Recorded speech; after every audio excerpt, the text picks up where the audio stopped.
The winter sun hung low over the skeletal remains of downtown Portland, casting long shadows through shattered storefronts and abandoned vehicles that lined the crumbling streets like metal tombstones. Marcus Reed crouched behind the rusted hulk of an overturned delivery truck, his breath forming small clouds in the frigid air as he surveyed the desolate landscape before him. It had been 3 years since the outbreak transformed the world into a nightmare of mindless hunger and desperate survival, and in that time, Marcus had learned that silence was far more terrifying than screams. The absolute stillness that blanketed the city meant the dead were listening, waiting, hunting.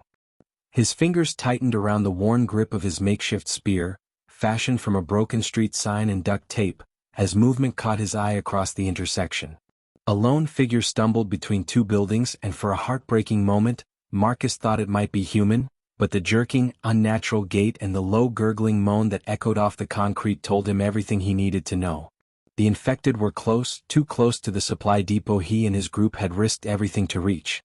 Behind him, pressed against the cold metal of the truck, were the 3 people who had become his unlikely family in this hellish new world.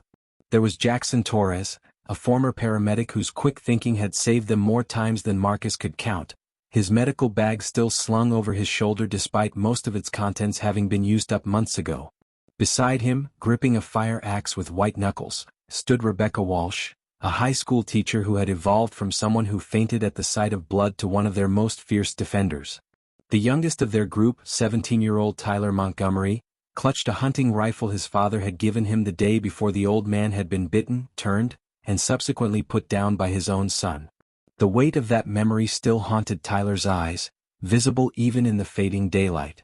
Marcus made a quick hand signal, 2 fingers pointed toward the sporting goods store 3 blocks ahead, their destination and possibly their salvation. They needed supplies desperately, winter ammunition, warmer clothing, anything that could help them survive until spring, if spring even mattered anymore. The group moved as one, staying low and keeping to the shadows, their footsteps carefully placed to avoid the debris that littered every surface. The infected creature that had stumbled into view was now out of sight, but Marcus knew better than to assume it had wandered far. They never did. The things that used to be human had an uncanny sense for the living, as if death itself had sharpened their perception while stripping away everything else that made them human.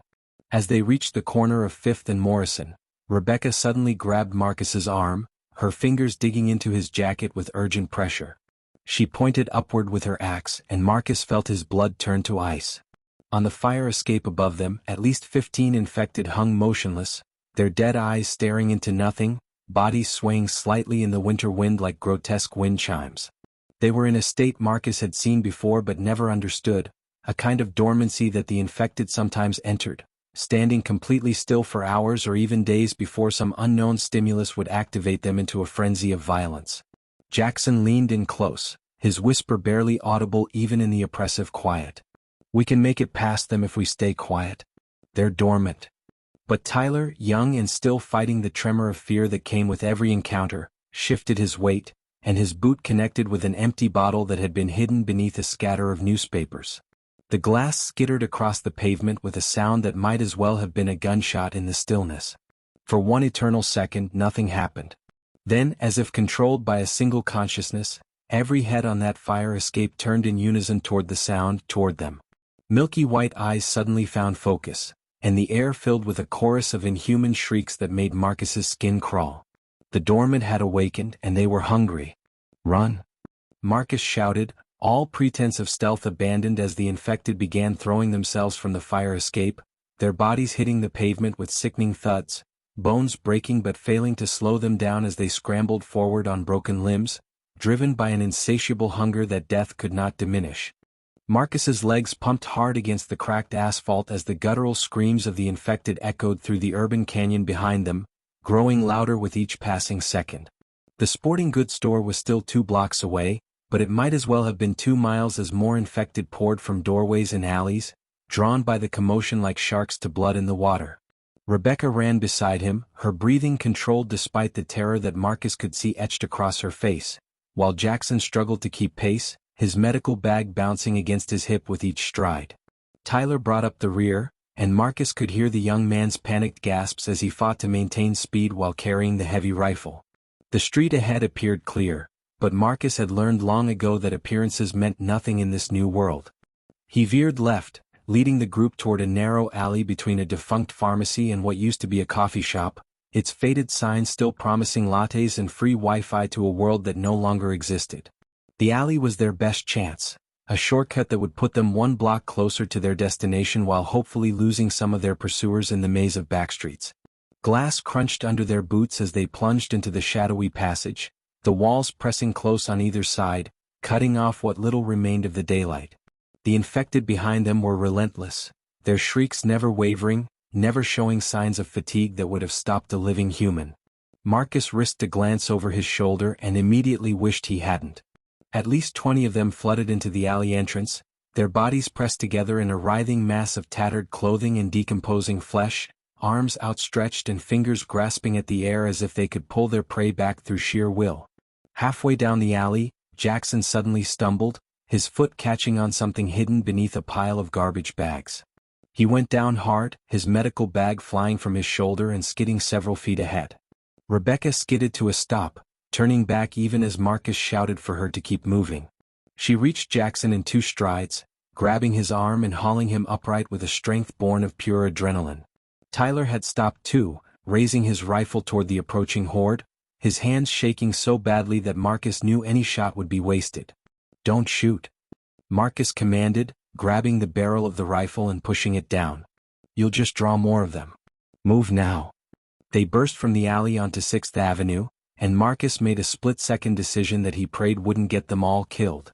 Instead of heading straight for the sporting goods store, he led them right, toward the old parking garage that dominated the corner.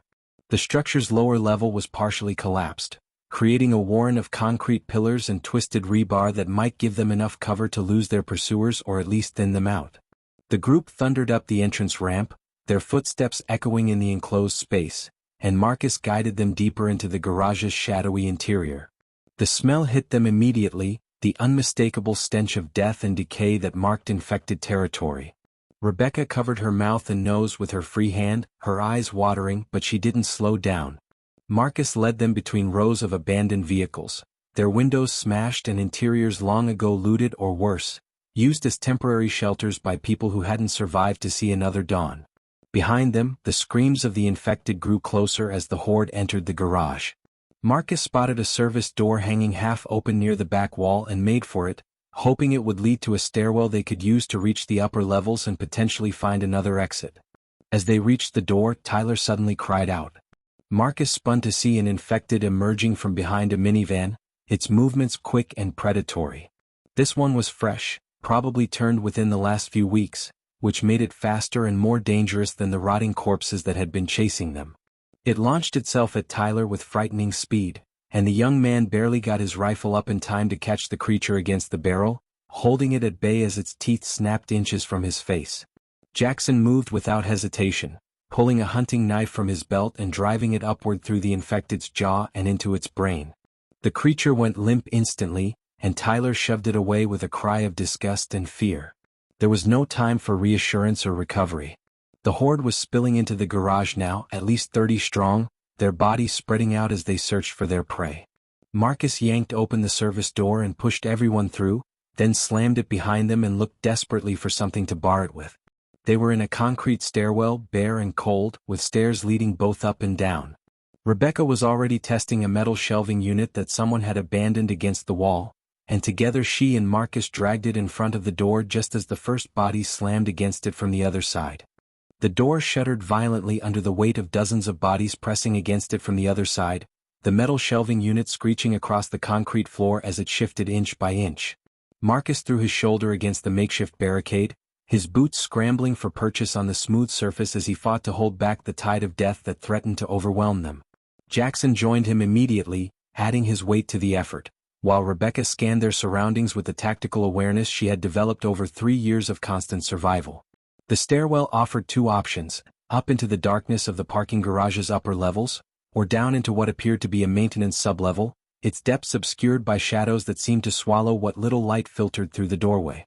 Tyler stood frozen, his rifle hanging limply in his hands, his eyes fixed on the door as it buckled and groaned under the relentless assault. The screams of the infected were muffled by the concrete walls but no less terrifying, a cacophony of hunger and rage that seemed to vibrate through the very bones of the building. Rebecca made the decision for all of them, grabbing Tyler by the arm and pulling him toward the descending stairs while shouting to Marcus and Jackson. "We can't hold this.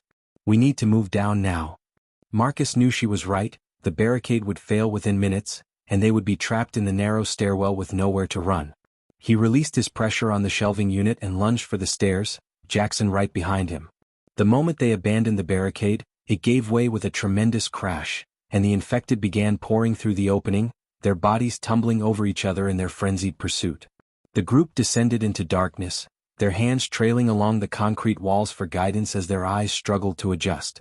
Marcus counted the steps automatically, a habit formed from countless similar escapes, and by the time they reached 32, his eyes had adapted enough to make out the faint outline of another door at the bottom of the stairwell. Behind them, the sounds of pursuit echoed down the shaft, distorted and amplified until it seemed like 1,000 infected were on their heels rather than the few dozen that had actually breached the barricade. Rebecca reached the door first and threw her weight against the horizontal push bar, but it didn't budge. She tried again, panic creeping into her voice as she called back to the others. "It's stuck. The door won't open." Jackson pushed past Tyler and joined Rebecca, and together they slammed against the door with combined force. On the third attempt, something gave way with a metallic snap, and the door flew open, sending both of them stumbling into the space beyond. Marcus grabbed Tyler and shoved him through the opening, then followed, turning immediately to search for a way to secure the door behind them. There was no lock, no convenient barricade, nothing but bare concrete walls and the door itself, which hung slightly crooked on damaged hinges. They found themselves in a sublevel parking area, smaller than the main garage above, with fluorescent lights that flickered weakly overhead, powered by some emergency generator that had miraculously continued functioning long after the world had ended. The intermittent lighting created a strobing effect that made everything appear to move in jerky, disconnected frames, turning the rows of parked vehicles into a disorienting maze of shadows and brief illuminations. Marcus pulled the door closed and wedged his spear through the handle, bracing it at an angle against the floor. It wouldn't hold for long, but it might buy them precious seconds. The first infected hit the door within moments, and Marcus could see the handle rattling as dead hands scrabbled at it from the other side. The group moved deeper into the sublevel, weaving between vehicles as they searched desperately for another exit. The flickering lights played tricks on their perception, creating phantom movements in their peripheral vision that made everyone jump and spin, weapons raised against threats that weren't there. Tyler was breathing too fast, on the verge of hyperventilating, and Jackson moved close to him, speaking in low, calm tones that Marcus couldn't quite hear but which seemed to have a steadying effect on the young man. Rebecca had taken point, moving with her axe ready, checking each vehicle they passed for both threats and opportunities. She stopped suddenly beside a maintenance van, its rear doors hanging open to reveal shelves of tools and supplies, and gestured for the others to look. Inside the van, barely visible in the stuttering light, was something that made Marcus's heart race with hope. A set of coveralls hung from a hook, and beneath them, spread across a workbench, was a collection of power tools, lengths of chain, and most importantly, a detailed schematic of the parking structure taped to the van's interior wall. Marcus grabbed the schematic and held it up to catch the light during one of the brief moments of illumination. His eyes scanned the diagram quickly, tracing the layout of the sublevel until he found what he was looking for. There, on the eastern wall, was a service tunnel marked as connecting to the adjacent building, which according to his mental map of the area, should be the sporting goods store they had been trying to reach all along. Behind them, the sound of splintering would announce that his spear had given way, and the door burst open with a crash that echoed through the sublevel like a gunshot. The infected poured through the doorway like a grotesque flood, their bodies illuminated in stuttering freeze frames by the flickering fluorescent lights overhead. Marcus didn't waste time looking back to count their numbers. He could hear from the volume of their shrieks that they were vastly outnumbered. He thrust the schematic at Rebecca while pointing toward the eastern wall where the service tunnel should be located. "That way. There's a tunnel that connects to the next building." The group broke into a run, abandoning any pretense of stealth as their boots pounded against the concrete floor. The infected spread out behind them, some moving with terrifying speed while others shambled forward on broken legs and twisted spines, but all of them driven by the same relentless hunger. The strobing lights turned the chase into a nightmare slideshow, each flash revealing the horde gaining ground, reaching out with decomposing fingers that seemed to stretch impossibly long in the shadows between illuminations. Jackson's medical bag caught on a side mirror as they squeezed between two closely parked sedans, jerking him backward with enough force to nearly pull him off his feet. Without breaking stride, he slipped his arms free of the straps and let the bag fall, abandoning the last remnants of his former profession to the pursuing dead. Marcus saw the look of anguish flash across his friend's face, understanding that the bag represented more than just supplies. It was the last tangible connection to the person Jackson had been before the world ended, before saving lives had become synonymous with taking them. They reached the eastern wall only to find it lined with storage cages, tall chain-link enclosures filled with abandoned belongings and forgotten equipment. Rebecca ran along the wall, testing each cage door until she found one that swung open, revealing a narrow passage between the cages and the concrete wall behind them. The passage was barely wide enough for one person to move through sideways, and it disappeared into darkness beyond the reach of the flickering lights. Tyler balked at the entrance, his eyes wide with the particular fear that came from tight spaces and unknown threats. "I can't see where it goes. There could be anything in there." Marcus grabbed the young man's shoulder, forcing eye contact. "There's definitely something behind us and it wants to eat you. Move." Rebecca entered first, her smaller frame allowing her to move through the passage more easily than the others would manage. Tyler went next, his rifle scraping against the chain link as he squeezed through, followed by Jackson. Marcus brought up the rear, casting one last look at the sublevel before entering the passage. The infected had reached the storage cages and were pressing against the chain link, their arms threading through the gaps as they grasped at empty air. Some of them had enough residual problem-solving ability to search for the open cage door, and Marcus knew it would only be moments before they found it. The passage was claustrophobic and pitch black, the concrete wall rough against their backs while the chain link caught at their clothes and exposed skin. Marcus could hear the others ahead of him, their breathing echoing in the confined space, and Rebecca's voice calling back that she had found something. He edged forward, his chest tight with the combined pressure of the narrow passage and the knowledge that they were trapped in a fatal funnel if the infected found the entrance behind them. After what felt like an eternity but was probably less than 2 minutes, Marcus emerged from the passage into a small alcove where the others had gathered.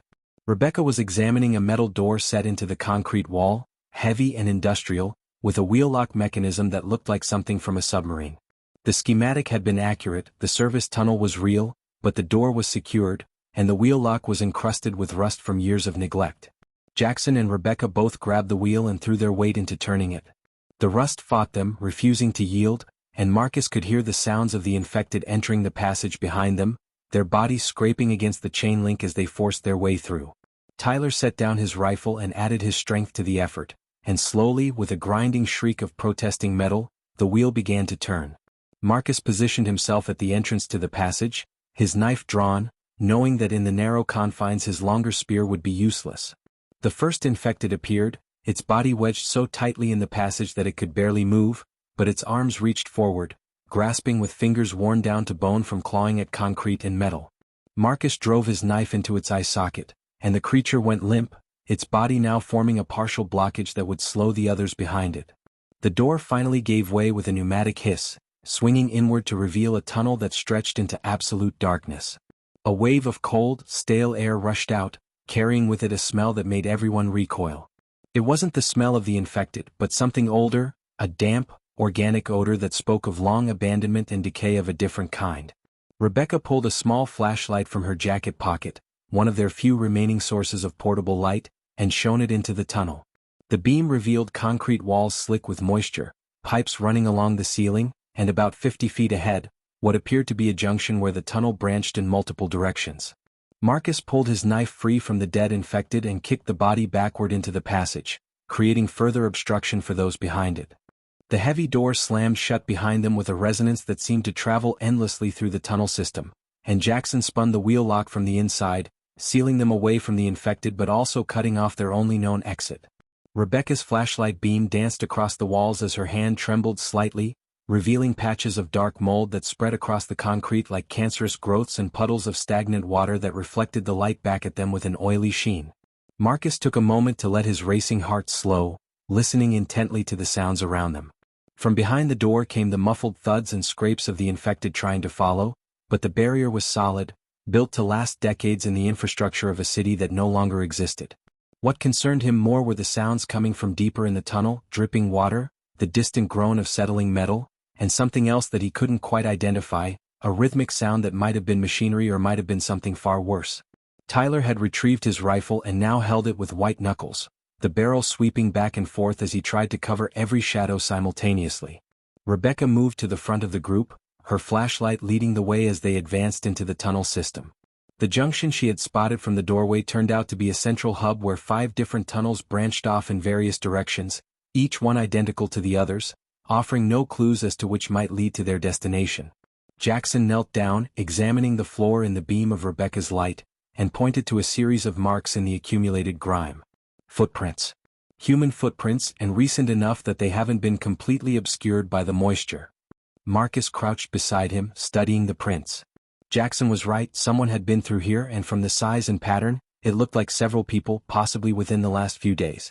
The prints led down the middle tunnel, deeper into the system, away from what Marcus's sense of direction told him was the route toward the sporting goods store. Rebecca voiced what they were all thinking. There are other survivors down here. Or there were.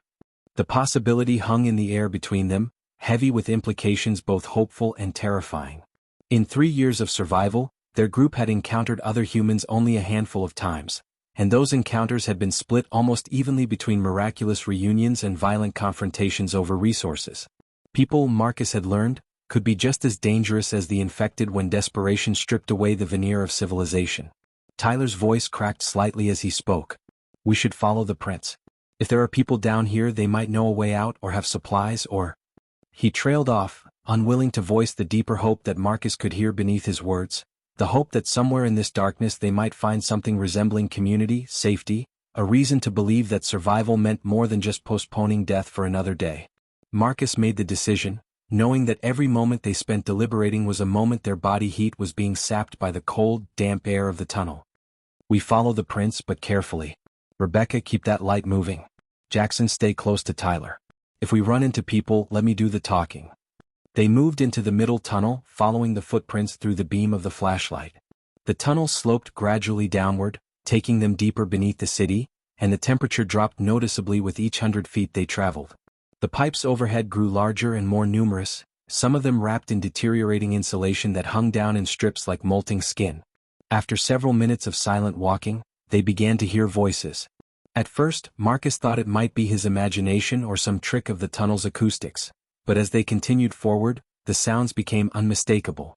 People were talking somewhere ahead, their words echoing through the tunnels in a way that made it impossible to determine how far away they actually were. The group slowed, their weapons ready, as they approached a curve in the tunnel.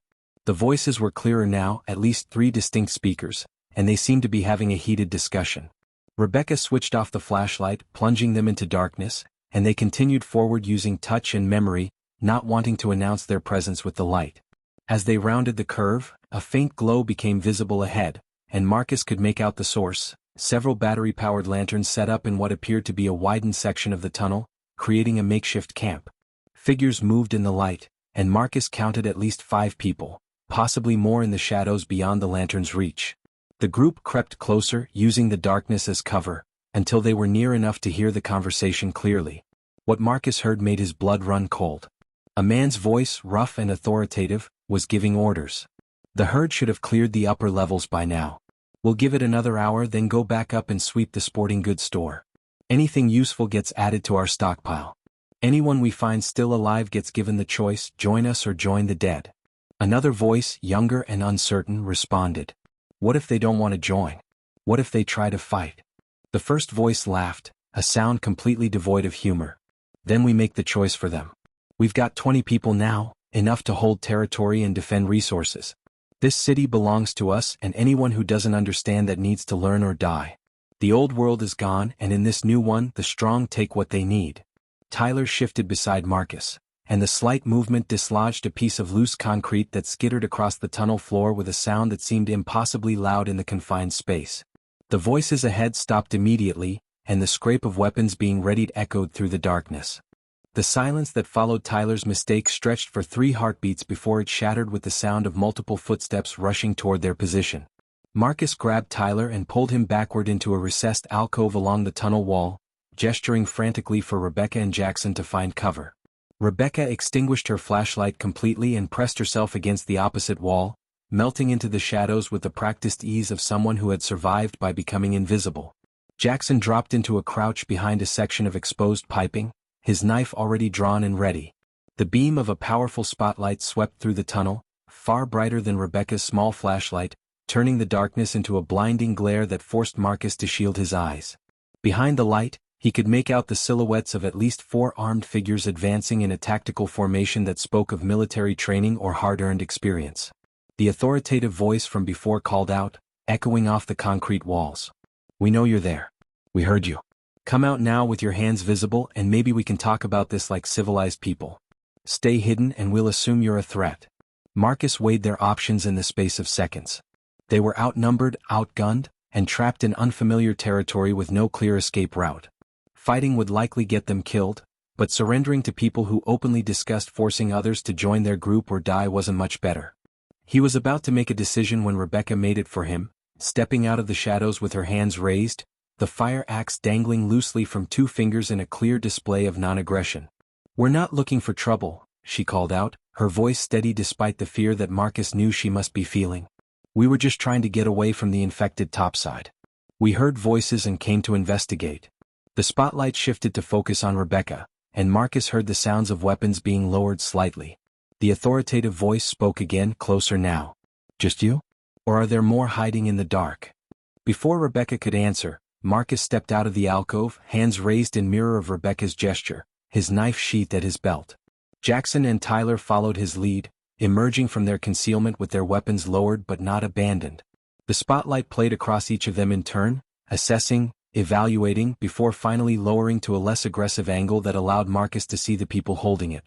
The speaker was a man in his 40s, broad-shouldered and carrying himself with military bearing, a semi-automatic rifle held with casual competence across his chest. Flanking him were 3 others, 2 men and a woman, all armed and all watching Marcus's group with the wary suspicion of people who had learned that trust was a currency more valuable than gold.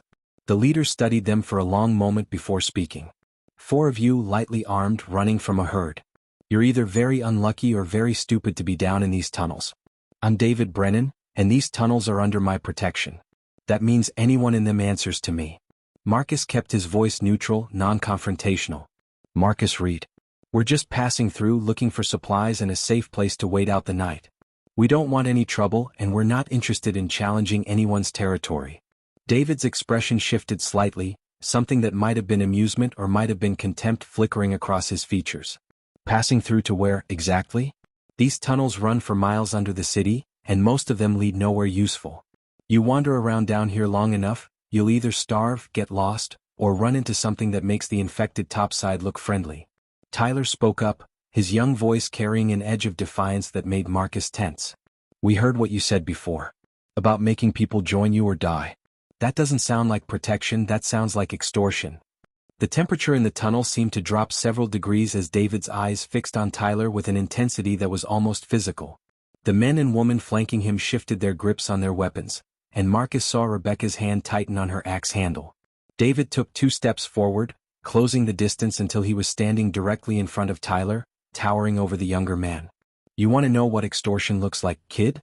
Extortion is when someone takes something from you and gives nothing back. What I offer is survival. Food, shelter, protection, and all it costs is loyalty and a willingness to pull your weight. In this world, that's not extortion, that's the best deal you're going to find." Jackson moved to Tyler's side, his presence a silent statement of solidarity. "And what happens to people who don't want to make that deal?" David smiled, but there was no warmth in it. "Then they take their chances on their own. We don't force anyone to stay, but we also don't let anyone who refuses become a threat. You want to walk away, that's your choice, but you walk away with nothing but what you're carrying and you don't come back." Marcus felt the weight of the decision pressing down on him like the thousands of tons of city infrastructure above their heads. Every instinct screamed that David Brennan's offer was a trap, a surrender of autonomy that would transform them from survivors into subjects, but the alternative of wandering the tunnels without guidance or the hope of reaching their destination seemed equally fatal. He was about to speak when a sound echoed through the tunnels that made everyone freeze, a sound that didn't belong in the underground darkness. It was a scream, human and terrified, coming from deeper in the tunnel system behind David's group, from the direction of their camp. The scream was followed by gunfire, the sharp reports amplified and distorted by the concrete corridors into a deafening cacophony. David spun toward the sound, his weapon coming up instinctively, and the unity of his group fractured as they turned to face this new threat. In that moment of confusion, Marcus saw their chance. He caught Rebecca's eye and tilted his head toward a side passage they had passed moments before, a narrow corridor that branched off from the main tunnel. She understood immediately and began edging toward it, followed by Jackson, who pulled Tyler with him. More screams erupted from the camp, and now Marcus could hear something else beneath the gunfire and human terror, the unmistakable shrieks of the infected. Somehow, impossibly, the dead had found their way into the tunnels. David was shouting orders to his people, telling them to fall back to the camp and establish a defensive perimeter, the strangers in the tunnel momentarily forgotten in the face of immediate danger. Marcus didn't wait for him to remember. He broke for the side passage, his group right behind him, as David's people rushed past them toward the sounds of battle. The narrow corridor was barely wide enough for them to move single file, and Rebecca led the way with her flashlight, no longer concerned about being spotted. Behind them, the sounds of combat grew more intense, punctuated by screams that were cut off with horrible abruptness. The corridor twisted and turned, forcing them to navigate by touch as much as sight, and just when Marcus was beginning to fear they had trapped themselves in a dead end, Rebecca's flashlight illuminated a ladder bolted to the wall, leading upward to a manhole cover. They didn't hesitate. Rebecca climbed first, bracing herself against the ladder's rungs and pushing against the manhole cover with her shoulder. It resisted at first, sealed by rust and the weight of whatever sat above it, but with Jackson climbing up to add his strength, the cover finally shifted. Dim light filtered down through the widening gap, not the flickering fluorescence of the tunnels but the pale gray light of approaching dawn. Rebecca pushed the cover aside completely and pulled herself up and out, then reached back to help the others. Marcus emerged last, pulling himself onto the street level and immediately scanning their surroundings for threats. They had surfaced in an alley, and he recognized it immediately as being less than a block from the sporting goods store they had been trying to reach since the previous afternoon. The infected they had fled from in the parking garage were nowhere to be seen, likely drawn away by other stimuli or wandered off in the mindless way that the dead sometimes did. The sporting goods store's rear entrance was visible at the end of the alley, its security gate damaged but still partially in place. Tyler moved toward it without waiting for orders, his exhaustion and fear transmuted into desperate determination. This time, when he tested the gate, it rolled upward with a rusty squeal, revealing a door that had already been forced open, probably months or even years ago. The interior of the store was dark and musty, but Marcus's trained eye immediately spotted signs of potential treasure. The shelves had been picked over but not completely emptied, and in the back of the store, behind a locked cage that someone had failed to breach, he could see winter coats, boots, and sealed containers that might contain the ammunition and supplies they so desperately needed. Jackson was already moving toward the camping section, gathering anything that looked useful into his arms, trying to replace what he had lost with his medical bag. Rebecca found a crowbar and began working on the cage lock, while Tyler stood guard at the entrance, watching the alley for any signs of the infected or David's people. As Marcus helped Rebecca break open the cage, the first true rays of sunlight began filtering through the store's high windows, painting golden lines across the dusty floor. It was a new day, perhaps their first dawn with real hope and longer than he could remember. They had supplies, they had escaped both the infected and David's authoritarian group, and most importantly they had each other. Marcus pulled a heavy winter coat from the cage and handed it to Tyler, then found ones for each of them. As they loaded themselves with ammunition, food supplies and equipment, Rebecca spoke softly, her voice carrying a weight that made everyone stop and listen. "We can't stay in the city. There are too many infected, too many people like David who've decided that survival means preying on other survivors. We need to head north to the rural areas where there's more space and fewer dead." Jackson nodded, slinging a new pack over his shoulder, this one filled with first aid supplies and medications that would make him valuable to any group they might encounter. "I heard there were communities forming in the mountains, people trying to build something new instead of just scavenging from the old world." Tyler looked at Marcus, and in the young man's eyes, Marcus saw something he hadn't seen in a long time, hope tempered by hard-won wisdom, the look of someone who had learned that survival wasn't just about staying alive but about finding something worth living for. Marcus walked to the front window of the store and looked out at the ruined city, at the world that had been and would never be again. Somewhere beneath their feet, in the tunnels they had escaped, David's group was probably still fighting the infected, if any of them had survived. He felt no satisfaction at their likely fate, only a profound sadness for the waste of it all, the endless cycle of violence and fear that the outbreak had unleashed. But as he turned back to his companions, now properly equipped and ready to face whatever challenges lay ahead, Marcus felt something else stirring in his chest.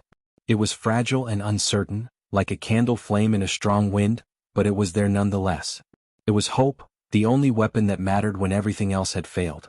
"Then we head north," Marcus said, shouldering his pack and checking his weapons one final time. "We find these communities, and if they're real, if they're trying to build something better, then we help them. And if they're not, then we build it ourselves."